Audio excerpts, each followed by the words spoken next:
Pemirsa, pengamat kebijakan publik Bonatua Silalahi menyebut kelima salinan atau kopi ijazah Jokowi yang diterimanya memiliki kesamaan alias identik, namun Bona melihat sejumlah kejanggalan dari kelima salinan ijazah tersebut dan diduga melanggar sejumlah aturan.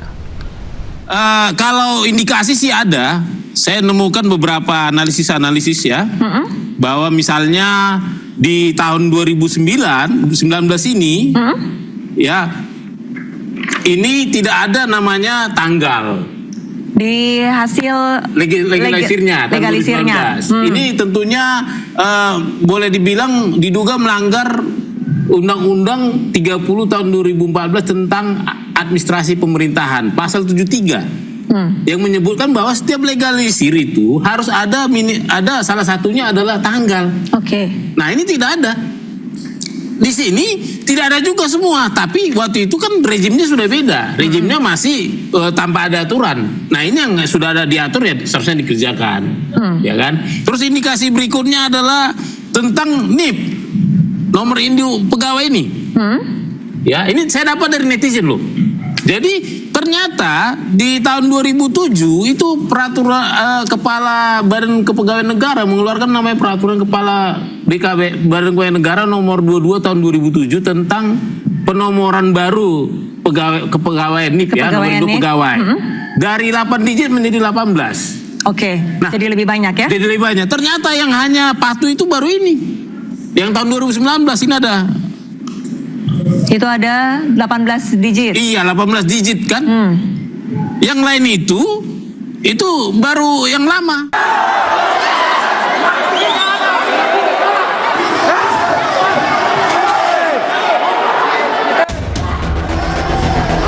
Unjuk rasa Aliansi Masyarakat Toraja tolak proyek geotermal diwarnai kericuhan.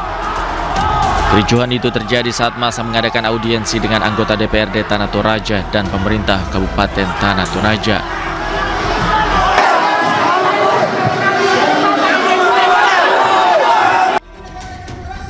Tiba-tiba situasi memanas, bahkan Bupati Tanah Toraja nyaris diamuk oleh massa. Massa yang kecewa sontak mengepung Bupati Tanah Toraja. Beruntung aparat kepolisian yang berada di lokasi bisa mengambil alih situasi hingga bentrok tak terjadi. Aliansi Masyarakat Toraja sebelumnya menyatakan penolakan terhadap proyek geotermal di wilayah Lembang Bala. Mereka menilai proyek tersebut berpotensi menimbulkan dampak negatif kepada lingkungan dan masyarakat sekitar. Proyek geotermal ini akan merampas ruang hidup kami, maka itu kami tolak. Memberikan ruang kepada ini untuk menggagas pembangkit listrik tenaga uap lewat geotermal ini. Selain persoalan bencana, massa juga menyinggung potensi dampak terhadap sumber air, lahan pertanian, serta kawasan hutan yang menjadi penopang ekonomi warga. Dari Tanah Toraja, Sulawesi Selatan, Jufri Tonapa, iNews melaporkan. Pemirsa, unggahan seorang ibu asal Indonesia yang tinggal di Inggris yang bangga karena anaknya mendapat paspor asing viral di media sosial. Warganet ramai-ramai mengkritik karena ia dan suaminya adalah penerima beasiswa LPDP. Tunggu selama 4 bulan ke belakang nyampe juga. Ini paket bukan sembarang paket, isinya adalah sebuah dokumen yang penting banget yang merubah nasib dan masa depan anak-anakku. Kita buka ya. Inilah video dari pemilik akun @sasetyaningtyas. Postingannya terkait anaknya yang mendapat kewarganegaraan asing jadi perbincangan warganet.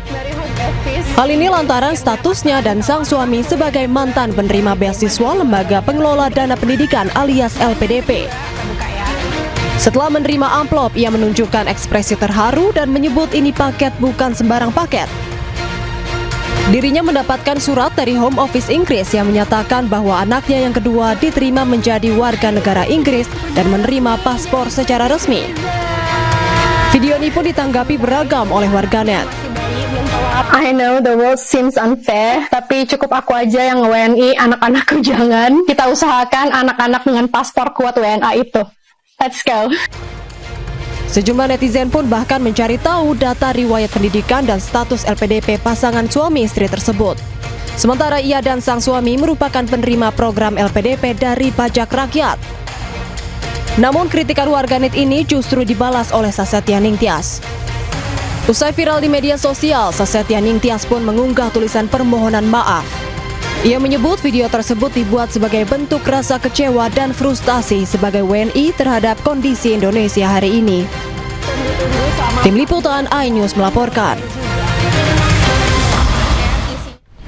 Pengamat kebijakan publik Bonatua Silalahi telah menerima seluruh salinan dokumen ijazah Joko Widodo. Ia menerima total 5 berkas ijazah Jokowi saat mencalonkan diri menjadi wali kota Solo, gubernur Jakarta, hingga calon presiden.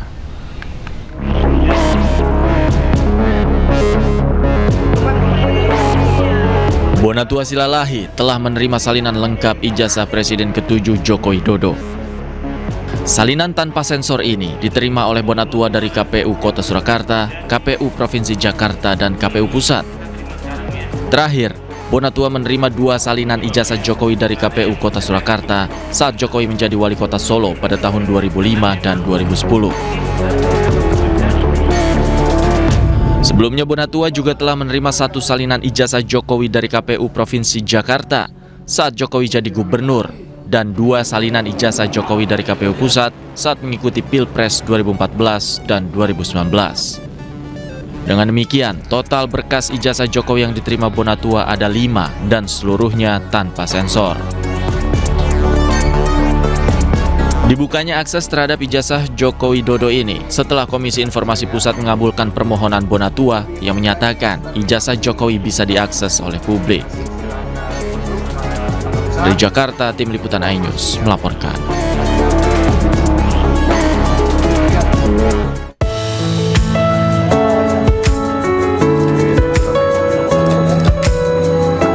Pemerintah memastikan program makan bergizi gratis atau MBG tetap berjalan selama Ramadan.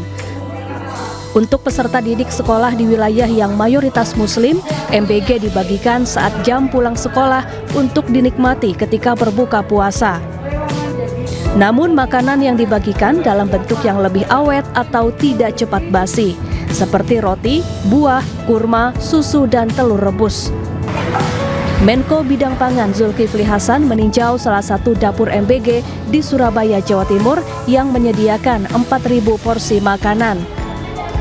Zulhas memastikan proses produksi makanan berlangsung aman dan higienis.